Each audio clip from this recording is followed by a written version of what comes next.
नमस्कार, हरे कृष्णा। आज हम बात करेंगे मणिपुर चक्रा के बारे में। मैंने आपसे कहा था हर एक वीडियो में हर एक चक्रा के बारे में हम डिटेल से समझेंगे, क्योंकि इसका हमारे जीवन पे बहुत ज़्यादा असर पड़ता है। जितने भी चक्रास हैं, अगर हम उन्हें अच्छे से जान लेते हैं तो हम खुद के बारे में बहुत अच्छे से समझ पाते हैं कि और उसका हल भी हम खुद निकाल सकते हैं, चाहे शारीरिक तौर पे, मानसिक तौर पे, चाहे आत्मिक तौर पे। हर एक तरीके से हर एक चक्रा हमें हर एक चीज़ बताता है कि कहाँ कौन सी कमी है। तो आज हम बात करेंगे मणिपुर चक्रा के बारे में।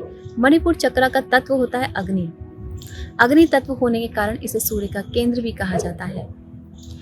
और मणिपुर चक्रा जो है उसको कमल यानी कि उसका जो प्रतीक होता है कमल की 10 पंखुड़ियों के रूप में दर्शाया जाता है। मणिपुर चक्रा का जो अर्थ होता है यानी मणि माने गहना और उसका पुर मतलब होता है स्थान। मणिपुर चक्रा जो होता है नाभि के पिछले हिस्से पे स्थित होता है, यानी नाभि उसका केंद्र होता है, लेकिन रीढ़ की पीछे की हिस्से में ये स्थित होता है। ये जो होता है हम जो खाद्य पदार्थ खाते जो भी खाते हैं उसको ऊर्जा में परिवर्तित करता है, इसीलिए इसे पावर हाउस भी कहते हैं और इसे योग साधना का तीसरा चक्र भी कहते हैं, जो हमें आध्यात्मिकता से भी जोड़ता है। मणिपुर चक्र अगर हमारा संतुलित नहीं है तो इसका बहुत ज़्यादा असर हमारे शारीरिक तौर पे और हमारे व्यवहार में वो चीज़ दिखने लगती है। शारीरिक तौर पे यानी कि हमें बीमारियां हो जाती हैं, जैसे कि पेट की बीमारियां, पाचन क्रिया ठीक नहीं रहती है, डायबिटीज़ की प्रॉब्लम, गठिया की प्रॉब्लम, पेट में अल्सर की प्रॉब्लम हो जाती है, जो हमारी आंतें होती हैं उनमें भी अल्सर की प्रॉब्लम हो जाती है। तो ये सारी जो बीमारियाँ हैं ये मणिपुर चक्रा संतुलित ना होने की वजह से होता है।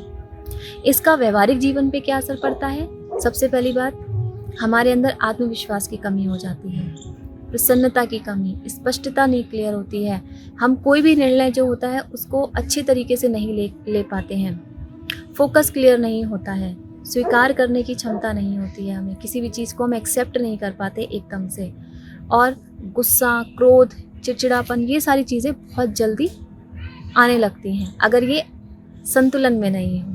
अगर ये संतुलन में होता है तो हमारा फोकस क्लियर हो जाता है, हमें आत्मविश्वास से भर जाते हैं, स्पष्टता होती है और प्रसन्नता होती है, बुद्धिमत्ता बढ़ जाती है, क्रोध कम हो जाता है। बहुत सारी चीज़ें हैं जो हमारे व्यवहारिक जीवन में हमें बहुत सारी चीज़ों में रुकावटें डालते हैं अगर ये चक्रा संतुलित नहीं है। इसको आप संतुलित कर सकते हैं योग के माध्यम से। इसका जो मंत्र है वो है रम। अगर आप इस मंत्र का उच्चारण रोजाना करते हैं, अभ्यास करते हैं, तो इस चक्रा को आप संतुलित कर सकते हैं।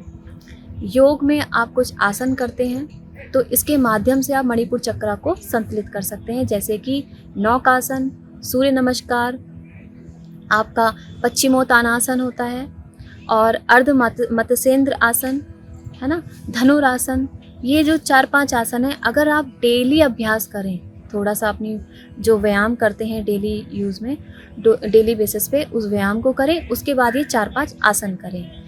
ठीक है, तो अगर ये आसन आप करते हैं तो आप मणिपुर चक्रा को संतुलित कर सकते हैं। ये आपको मानसिक, शारीरिक और धार्मिक तीनों चीज़ों को ये नियंत्रित करता है, संतुलित करता है, हमको अध्यात्म की तरफ बढ़ाता है। तो योग के माध्यम से आप इस चक्रा को संतुलित कर सकते हैं।